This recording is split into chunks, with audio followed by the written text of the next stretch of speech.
Guys, these little babies right here, these little babies are gonna change your life. Brown butter pecan chocolate chip cookies with a little malt and sea salt on top. Absolutely divine. You're definitely not gonna wanna miss this one. So join me, let's go. Let's start by browning our butter. You want 227 grams of butter. All right, we'll know that our butter's getting close when you start to see it foam up like this. You really wanna watch it. Watch the bottom of the pot. Make sure it's not burning on the bottom. See how it's starting to brown lightly? All that's flavor right there. Get yourself a wide bottom pan like this, a loaf pan. We'll go ahead and scoop all this. Make sure you get all these bottom bits. Now we'll go ahead and let this set up in your fridge for at least an hour until it solidifies. Next, we need to toast our pecans in the oven at 350 until golden brown. So we want to break up our pecans. You can use whatever technique you like. I just like to get some aggression out. I like to have all these uneven pieces kind of nice in the cookies. So you get like some bigger chunks and some little ones. We'll take our 227 grams of brown butter, 250 grams of brown sugar, and then 100 grams of regular sugar. We're gonna cream this for about 10 minutes on high speed. First, let's start it out on low speed, get it all incorporated, then we'll go ahead and turn it up. Oh, that smell of the brown butter is intoxicating. Love it.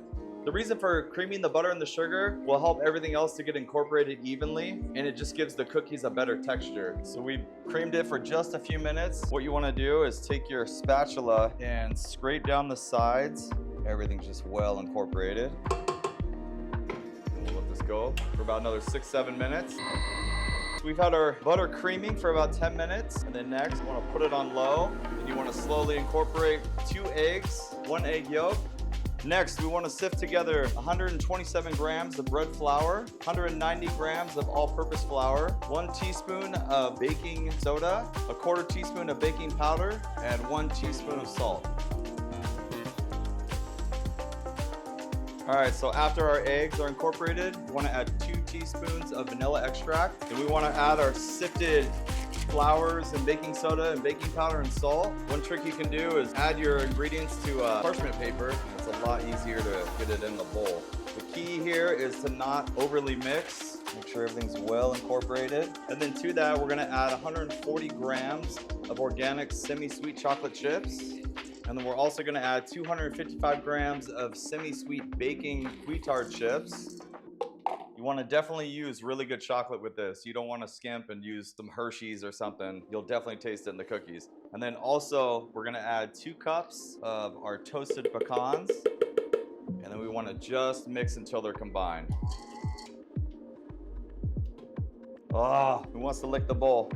All right, so we got our cookie mix here. So what I like to do is just weigh it out. You don't have to do this, but I'm a little OCD about this. So we're gonna go ahead and weigh this out and then divide it in 2. That way we have 2 even logs.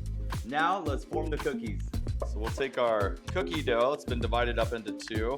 Kind of form a little makeshift log, piece of parchment paper. And what we wanna do is just roll this up.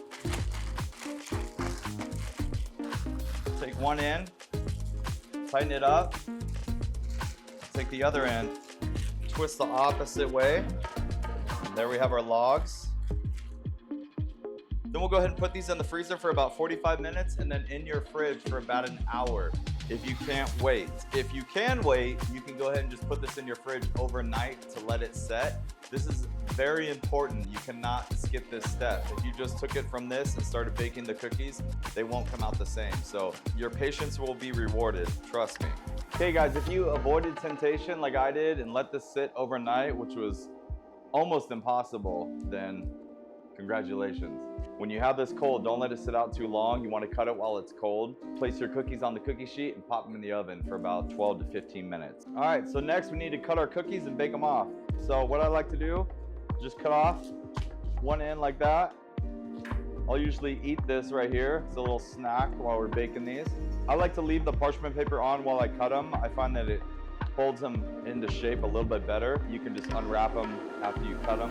What I like to do is cut them in about, I don't know, 1.5 to 2 inch rounds. Just be careful. You want to cut them nice and thick. Key is to underbake these so they stay nice and soft but kind of crispy around the edges. All right, we'll go ahead and unravel these. We'll place these on our cookie sheet.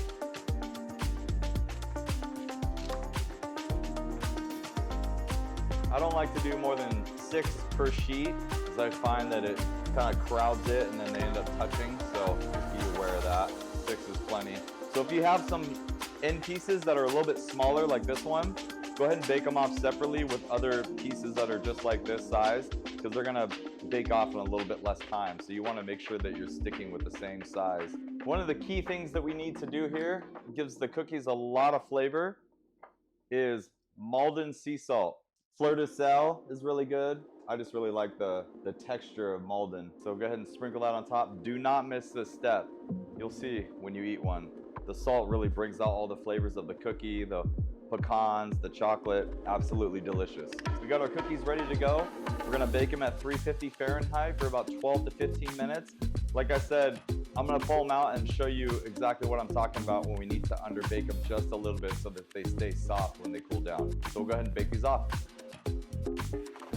Here's our beautiful cookies. See what I mean? You wanna underbake them just a little bit.